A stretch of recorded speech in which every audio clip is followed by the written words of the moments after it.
Hello everyone, welcome to the Beeja tutorial classes. ये हमारा political science का 10th लेक्चर है। अभी तक 1 से 9 तक लेक्चर अपलोड हो गया है।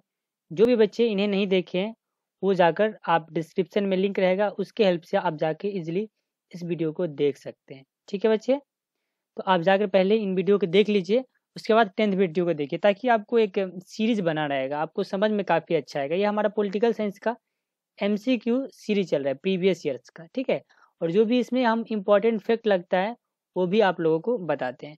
ठीक है बच्चे, तो आप लोग देख लीजिएगा प्रीवियस लेक्चर। ओके, चलते हैं आगे बढ़ते हैं।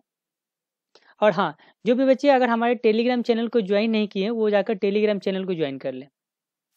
इससे फ़ायदा ये होगा कि आपको जो भी ये चीज़ पढ़ाएंगे उनका PDF मिल जाएगा आपको टेलीग्राम पे, जिसके थ्रू आप क्या करेंगे, मल्टीपल टाइम रिवीजन कर पाएंगे।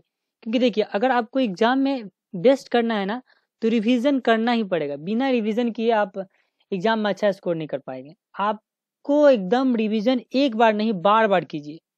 जितना प्रीवियस क्वेश्चन करवा रहे हैं इनको ही रिवीजन आप करेंगे ना तो आपका स्कोप अच्छा हो जाएगा। ठीक है, उसके बाद से आप बुक पढ़ ही रहे हैं। ठीक है, आने वाले दिन में हम बुक का भी एक सीरीज चलाएंगे।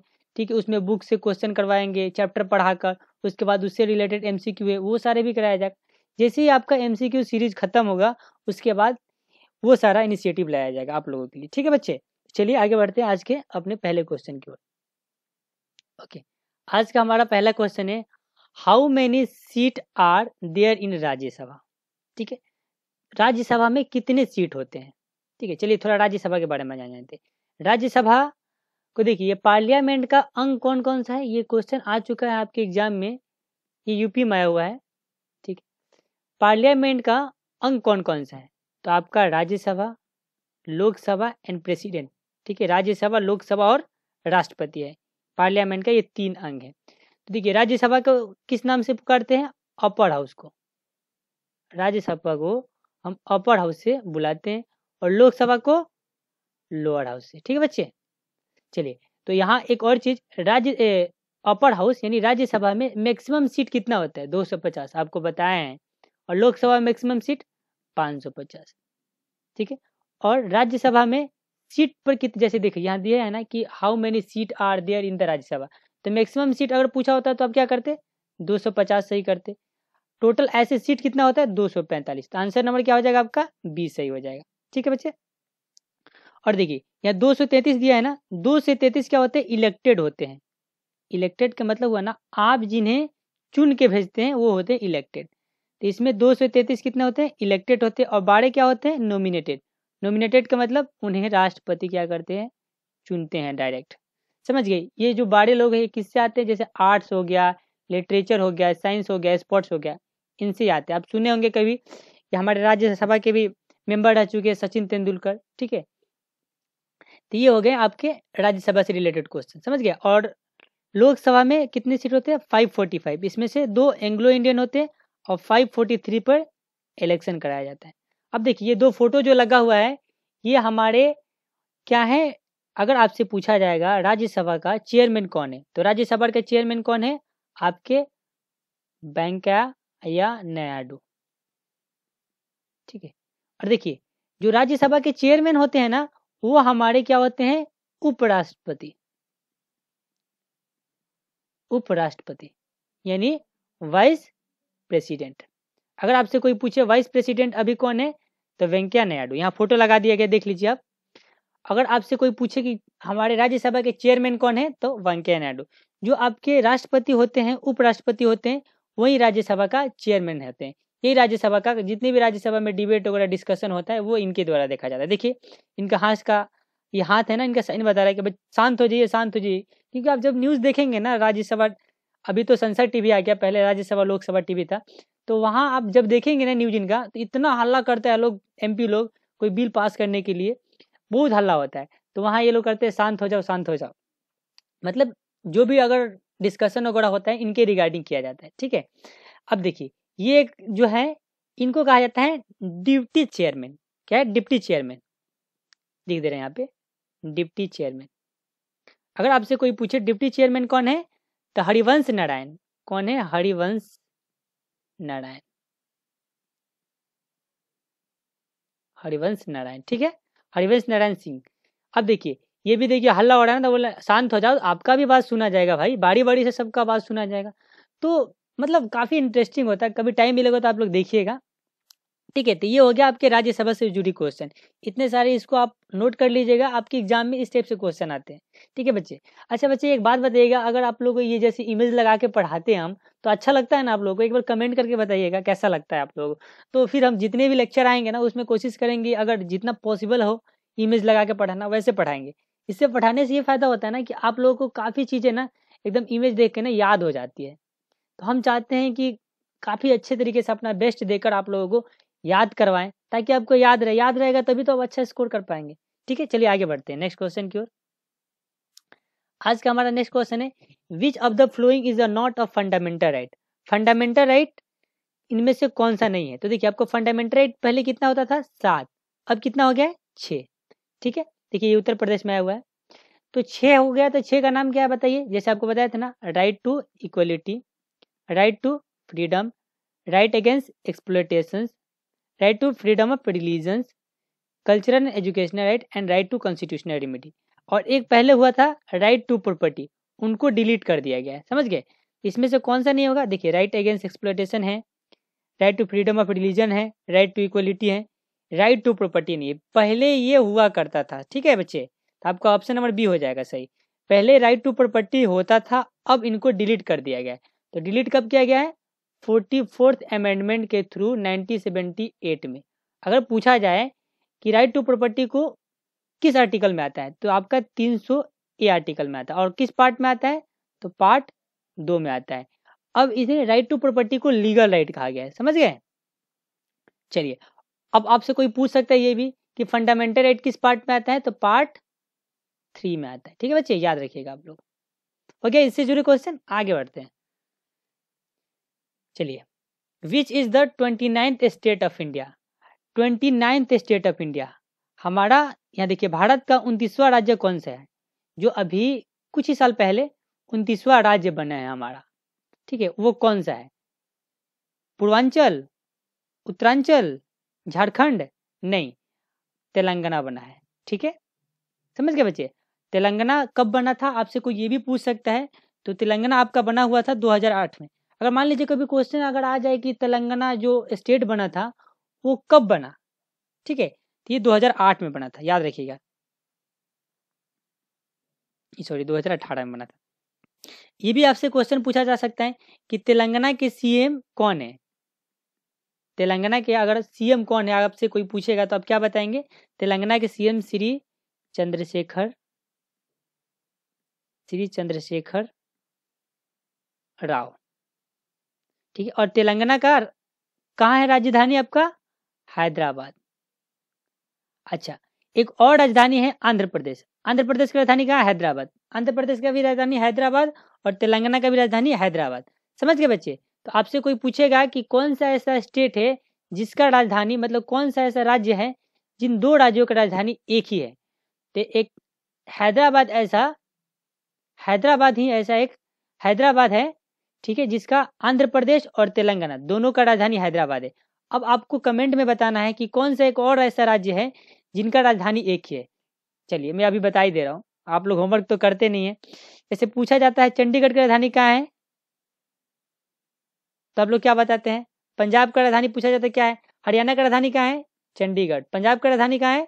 चंडीगढ़। ये आपसे क्वेश्चन पूछा जाता है ना, तो चंडीगढ़ भी एक ऐसा राजधानी है जो पंजाब का भी है और हरियाणा का भी है। ठीक है बच्चे, याद रखिएगा। तो ये वाला सारा चीज आप लोग नोट डाउन कर लीजिएगा, ठीक है? ओके बच्चे, ये बिल्कुल एकदम ये इंपॉर्टेंट फैक्ट है। ये देखिए, ओ सॉरी 2018 लिखा हूँ, 2014 में हुआ था तेलंगाना का स्थापना, 2 जून 2014, याद रखिएगा। सॉरी फॉर दिस, 2 जून 2014 में तेलंगाना राज्य बना था। ठीक है बच्चे, आगे बढ़ते हैं। हमारा आज का नेक्स्ट क्वेश्चन है, who among the following has been vice president of India? Vice president of India कौन है? अभी आपको बताया है ना, वेंकैया नायडू। फोटो दिखाए थे आपको, देखिए दिखा दे रहा हूँ फिर से एक बार। ये रहे हमारे, ये जो नीचे वाला फोटो है यही हमारे वाइस प्रेसिडेंट है। ठीक है बच्चे, वेंकैया नायडू। तो आप यहाँ पर ऑप्शन देख के तो आराम से सही कर सकते हैं। चलिए, ऑप्शन में दिया है जस्टिस, ओ सीट, देखिए ऑप्शन थोड़ा गलत टाइप हो गया है, sorry for this. Colour type नहीं, एक्चुअली पता है क्या होता है, जैसे ये प्रीवियस ईयर का क्वेश्चन टाइप होता है। तो देखिए उत्तर प्रदेश में आया कब आया है, जब उस समय इनमें से कोई एक होगा, ठीक है। तो ये जो टाइपिंग वाले होते हैं सर वैसे ही टाइप कर देते हैं, देखते नहीं है। तो इसके लिए सॉरी, नेक्स्ट टाइम से ऐसा गलती नहीं होगा बच्चे। तो अभी हमारे कौन है, वेंकैया नायडू। वाइस प्रेसिडेंट कौन है, वेंकैया नायडू। और प्रेसिडेंट कौन है, रामनाथ कोविंद। ठीक है बच्चे, आगे बढ़ते हैं। चलिए आज का next question, the retirement age of supreme court जज इन। सुप्रीम कोर्ट के जो जज होते हैं उनके रिटायरमेंट एज क्या होता है। चलिए सुप्रीम कोर्ट के बारे में जान जाते हैं। सुप्रीम कोर्ट ये सबसे सुप्रीम है, सबसे ऊपर, इससे ऊपर कोर्ट कोई नहीं है हमारे इंडिया में। ठीक है, अगर मान लीजिए आपका फंडामेंटल राइट वायलेट होता है, अगर कोई खराब करता है, जैसे मान लीजिए आपका फंडामेंटल राइट हो, आपको अधिकार नहीं दिया जा रहा है, तो आप आर्टिकल 32 के तहत सुप्रीम कोर्ट में डायरेक्ट चले जाओगे और 226 के तहत हाई कोर्ट में चले जाएंगे। समझ गए बच्चे, ये हो गया सुप्रीम कोर्ट से रिलेटेड क्वेश्चन। अब देखिए सुप्रीम कोर्ट में जो जज होते हैं उनकी मैक्सिमम एज कितना होना चाहिए, तो आपका 65 साल होना चाहिए। कितना होना चाहिए, 65 साल। ऑप्शन दिया है, हाँ 65 साल दिया है, तो आप ऑप्शन नंबर सी सही हो जाएगा। अगर मान लीजिए आपसे पूछा जाए कि हाई कोर्ट के जो जज होते हैं उनका रिटायरमेंट एज कितना होता है, तो 62 साल। समझ गए। अब देखिए सुप्रीम कोर्ट में अभी जज कितने हैं, तो अभी आपके 32 जज हैं। ठीक है, याद रखिएगा। अगर आपसे पूछा जाए ये भी कि सुप्रीम कोर्ट के चीफ जस्टिस ऑफ इंडिया कौन है, तो एन.वी. रमना। देखिए यहाँ फोटो लगाए हैं, ये सर जो है एन.वी. रमना सर। ठीक है, तो ये हमारे अभी क्या है, chief justice of India NV. Ramana. Okay, अब देखिए इससे जुड़ी एक और चीजें बता रहे हैं कि अगर मान लीजिए आपके फंडामेंटल राइट बनता है, कोई भी अगर मान लीजिए लॉ पास किया जाता है, राज्यसभा और लोकसभा से पास कर दिया गया और प्रेसिडेंट उस पर साइन भी कर दिया, और वह लॉ आपके फंडामेंटल राइट को वायलेट करता है, आपके अधिकार छीनता है, तो सुप्रीम कोर्ट के पास एक राइट है जुडिशियल रिव्यू। ठीक है, जुडिशियल रिव्यू, उनके तहत वो क्या करेंगे, उस लॉ को देखेंगे और उस लॉ को नॉल एंड वाइड करार कर सकते हैं। उस लॉ को बोल देंगे कि नहीं ये इंप्लीमेंट नहीं होगा हमारे देश में, क्योंकि ये फंडामेंटल राइट को क्या करता है, वायलेट कर रहा है, फंडामेंटल राइट को हनन कर रहा है। ठीक है बच्चे, ये हो गया आपके एन.वी. रमना सर। याद रखिएगा ये हमारे चीफ जस्टिस ऑफ इंडिया है अभी। चलिए आज के नेक्स्ट क्वेश्चन है, द प्रधानमंत्री जनधन योजना इज रिलेटेड टू। अब देखिए प्रधानमंत्री जनधन योजना के बारे में थोड़ा सा जान जाते हैं। ठीक है बच्चे, प्रधानमंत्री जनधन योजना यानी देखिए इसको शॉर्ट में ऐसे लिखते हैं PMJDY, प्रधानमंत्री जनधन योजना। तो प्रधानमंत्री जनधन योजना कब आया था, ये भी क्वेश्चन आपसे पूछा जा सकता है। तो प्रधानमंत्री जनधन योजना 73 सितंबर 2018 में आया था। ठीक है, और किस राज्य में ये लॉन्च किया गया, तो ये रांची में लॉन्च किया गया, रांची यानी झारखंड। और कौन लॉन्च किए थे, तो हमारे PM कौन है, प्राइम मिनिस्टर नरेंद्र मोदी जी। ठीक है, देखिए आप सुने होंगे ना कि जनधन खाता खुल रहा है, जाओ जल्दी जल्दी खुलवाओ, काला धन गवर्नमेंट आपको प्रोवाइड कराएगा, ये न्यूज़ में काफ़ी था। तो यही हमारी जनधन योजना कब खोला गया था, ये आपके 23 सितंबर 2018 को खोला गया था रांची में। ठीक है, और ये क्यों खोला जा रहा था, क्योंकि आपके अकाउंट में जो काला धन है ना, बोलते थे मोदी जी कि हम बाहर के देशों से काला धन लाएंगे और आपके अकाउंट में पैसे डालेंगे। तो वही जनधन योजना, उस समय क्या हुआ, लोग अकाउंट खोलाना शुरू कर दिए। तो ये किससे रिलेटेड है, रोड कंस्ट्रक्शन नहीं, रोड कंस्ट्रक्शन नहीं, एजुकेशन नहीं, बैंकिंग, क्योंकि उस समय लोग अकाउंट में जाकर क्या कर रहे थे, जाके बैंक में अपना अकाउंट खुलवा रहे थे। तो ये बैंकिंग से रिलेटेड है, ड्रिंकिंग वाटर नहीं। ओके बच्चे, आगे बढ़ते हैं। When did the community development program start in India? Community development programme कब स्टार्ट हुआ था हमारे इंडिया में, तो कम्युनिटी डेवलपमेंट प्रोग्राम 1952 में स्टार्ट हुआ था। अब देखिए कम्युनिटी डेवलपमेंट प्रोग्राम ये क्या है, इसका थीम क्या था, इसका थीम ये था कि ज़्यादा से ज़्यादा फोकस करना है, focus on rural community. Rural community का मतलब हुआ ग्रामीण, जो ग्रामीण क्षेत्र है ना गांव के, वहाँ फोकस करना था, ताकि वहाँ के लोगों को काफ़ी ज़्यादा रोजगार प्रदान किया जाए। तो आपसे ये भी पूछा जा सकता है कि कम्युनिटी डेवलपमेंट प्रोग्राम आया तो उसका थीम क्या था, उसका थीम था कि focus on rural community, rural community जो है उन पर ज़्यादा से ज़्यादा फोकस किया जाए। ठीक है बच्चे, तो याद रखिएगा 1952 में आया था। चलिए आगे बढ़ते हैं। The chairman of NITI Aayog, NITI Aayog के चेयरमैन कौन है, अब बताइए नीति आयोग कब आया था? ये बहुत बार बता चुके हैं। जो बच्चे हमारे लेक्चर को फॉलो कर रहे हैं ना, उनको ये सारे क्वेश्चन ना यूँ याद हो गया होगा, क्योंकि हम इसलिए तो बोलते हैं आप प्रीवियस देखिए, प्रीवियस देखेंगे ना और इस चीज़ को देखेंगे ना तो आपको याद हो जाएगा। आप एक ही लेक्चर को 2-4 बार देख लेंगे ना तो याद करने की ज़रूरत भी नहीं पड़ेगा, यूँ याद हो जाएगा। ठीक है बच्चे? तो नीति आयोग कब आया था? 2014 में, आपको बताए हैं, अगस्त 2014 में आया था। अब ये कब फॉर्म में आया था? जनवरी में आया था फॉर्म में, 2015 में। यानी 2014 में तो बन गया, लेकिन काम करना कब से शुरू हुआ? 2015 में। और नीति आयोग के चेयरमैन कौन होते हैं? हमारे पीएम यानी प्राइम मिनिस्टर नरेंद्र मोदी जी। देखिए नीति आयोग कैसे काम करता है? बॉटम टू टॉप, यानी नीचे से लेकर ऊपर तक। जैसे मान लीजिए पंचायत हो गया, डिस्ट्रिक्ट हो गया, उसके बाद से आपका स्टेट हो गया, उसके बाद सेंटर हो गया। ये नीति आयोग ऐसे काम करता है। और इसी के जैसा एक होता था प्लानिंग कमीशन। प्लानिंग कमीशन का भी चेयरमैन कौन होते हैं? पीएम होते हैं। पूछा गया था कि फर्स्ट प्लानिंग कमीशन के चेयरमैन कौन थे, तो हमारे उस समय कौन थे? पंडित जवाहरलाल नेहरू। लास्ट लेक्चर में आपको बताए थे। वो तो प्लानिंग कमीशन ना टॉप टू बॉटम काम करता है। जैसे पहले सेंटर के हाथ में पावर आएगा, फिर स्टेट के, फिर आपके डिस्ट्रिक्ट लेवल पे जाएगा, फिर ब्लॉक लेवल पे जाएगा, फिर विलेज लेवल पे जाएगा। और नीति आयोग नीचे से ऊपर तक जाता है। ठीक है बच्चे? तो आपका आंसर नंबर क्या हो जाएगा? प्राइम मिनिस्टर, याद रखिएगा। चलिए नेक्स्ट क्वेश्चन की ओर आगे बढ़ते हैं। आज की नेक्स्ट क्वेश्चन है कि the duration of the 12th 5 year plan. अब देखिए 5 ईयर प्लान कब आया था? आपको बताया है ना, कितने बार बता चुके हैं। ठीक है बच्चे? ये क्वेश्चन कितने बार रिपीट हो चुका है? 2 बार 3 बार हम करवा चुके हैं। तो आपका 12th 5 ईयर प्लान कब आया था? चलिए थोड़ा 5 ईयर के प्लान के बारे में पढ़ते हैं। 5 ईयर प्लान हमारा 1951 में आया था। ठीक है? उस समय भी चेयरमैन कौन थे? तो हमारे पीएम थे। कौन थे उस समय पीएम? पंडित जवाहरलाल नेहरू। तो 12th 5 ईयर प्लान कब आया था? 2012 से 17। और जो 12th 5 ईयर प्लान था ना, ये लास्ट 5 ईयर प्लान था, याद रखिएगा। लास्ट 5 ईयर प्लान था ये। ठीक है बच्चा? और उसके बाद से नीति आयोग आ गया। चलिए आगे बढ़ते हैं नेक्स्ट क्वेश्चन की ओर। Which one of the following is not a good argument in favour of democracy. ये देखिए दिल्ली में आया हुआ है। यहाँ आप लोग देखते रहिएगा किस बोर्ड में आया हुआ है। ये आपके दिल्ली के जो एग्जाम हुआ है उसमें पूछा गया। हम वही तो प्रीवियस क्वेश्चन ही कराते हैं कि जो आपके एग्जाम में आए हुए हैं और जो आने का चांसेज है इस बार एग्जाम में, वही सारी चीज़ें हम कराते हैं। ठीक है? और उससे जुड़ी फैक्ट बताते हैं ताकि ये चीज़ें आपको एग्जाम में आए तो आप इजिली कर पाए। ठीक है? चलिए, तो पूछा जा रहा है कि विच one of the following is not a good argument in favour of democracy. Favour of democracy के मतलब पक्ष में कौन सा ऐसा ऑप्शन नहीं है? तो डेमोक्रेसी का आपका परिभाषा एक बार बताए थे ना, अब्राहम लिंकन ने दिए थे आपको। वो टेलीग्राम पर भी पोस्ट किया गया था और शायद यूट्यूब के जो कम्युनिटी चैनल है वहाँ पर भी पोस्ट किया गया था। देखिए पीपल, यहाँ देखिए ऑप्शन दिया है, people feel free and equal in democracy. People feel free and equal in democracy. जैसे मान लीजिए डेमोक्रेसी है हमारे कंट्री में, तभी तो हम अच्छे से सांस ले पाते हैं, कोई भी प्रोटेस्ट कर पाते हैं। जैसे देखे ना किसान आंदोलन कितना दिन तक चलते रहा कंटिन्यू। वही जाके अब चाइना में जाके करिए ना धरना, आराम से आए। शी जिनपिंग क्या करेंगे? बैठाओ जेल में, बंद करो इनको। ठीक है? तो वहाँ प्रोटेस्ट नहीं होता है। डेमोक्रेसी कंट्री एक ऐसा कंट्री है जहाँ पे आप प्रोटेस्ट कर सकते हैं। आपको freedom of speech and expression है, आपको प्रोटेस्ट करने की आज़ादी है। और नहीं, अब सुने होंगे ना, नॉर्थ कोरिया में जाएंगे वहाँ के, आप वहाँ कोई आदमी को फ्री बोलने के अलाउ ही नहीं है। कोई अगर मीडिया चैनल है ना, गवर्नमेंट के अगेंस्ट जा ही नहीं सकता है।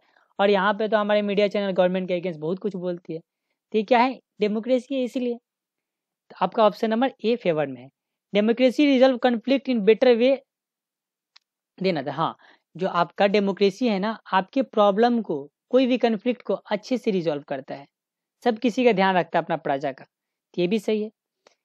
Democratic government is more accountable to the peoples. हाँ, आपका डेमोक्रेटिक गवर्नमेंट है वो काफ़ी ज़्यादा अकाउंटेबल होती है। जैसे देखिए हो ना कि अभी क्या हुआ, लॉकडाउन जब लगा था तो हमारे सेंटर क्या करते, प्रधानमंत्री भाई लोगों को फ्री में राशन प्रदान करो।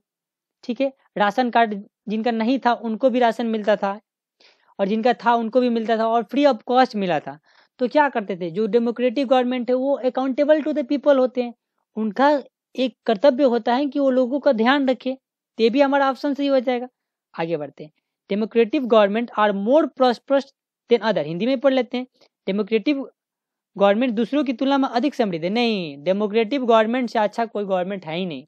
क्योंकि डेमोक्रेटिक गवर्नमेंट में ही तो आप खुद से सरकार के अगेंस्ट भी जा सकते हैं, सरकार से आप बोल भी सकते हैं। मान लीजिए आप क्वेश्चन भी आया था आरटीआई एक्ट 5 में आया था कि आप सरकार से पूछ सकते हैं कि आपने ये पैसा कहाँ खर्चा किया। मान लीजिए कि 1 करोड़ फंड दिए, 1 करोड़ फंड कहाँ खर्च किए बताइए आप। आपके पास अधिकार है, राइट। आप आपके पास अधिकार है, आप गवर्नमेंट से पूछ सकते हैं, आप इन्फॉर्मेशन ले सकते हैं, ठीक है। तो इसका ऑप्शन नंबर क्या हो जाएगा, डी सही हो जाएगा। डी जो है ये democratic country are more prosper than other, democratic government से अच्छा कोई गवर्नमेंट नहीं है, तो ऑप्शन नंबर आपका डी सही हो जाएगा। चलिए आगे बढ़ते हैं। ओके, आज का हमारा ये लास्ट क्वेश्चन था, ठीक है बच्चे। तो देखिए आप लोग इन्हें ना रिवीजन कीजिए, जितना ज़्यादा रिवीजन करेंगे उतना ज़्यादा आपको फायदा होगा और आप अच्छा स्कोर कर पाएंगे एग्जाम में, ठीक है बच्चे। चलिए तो नेक्स्ट लेक्चर में मिलते हैं। Thank you for watching, have a nice day.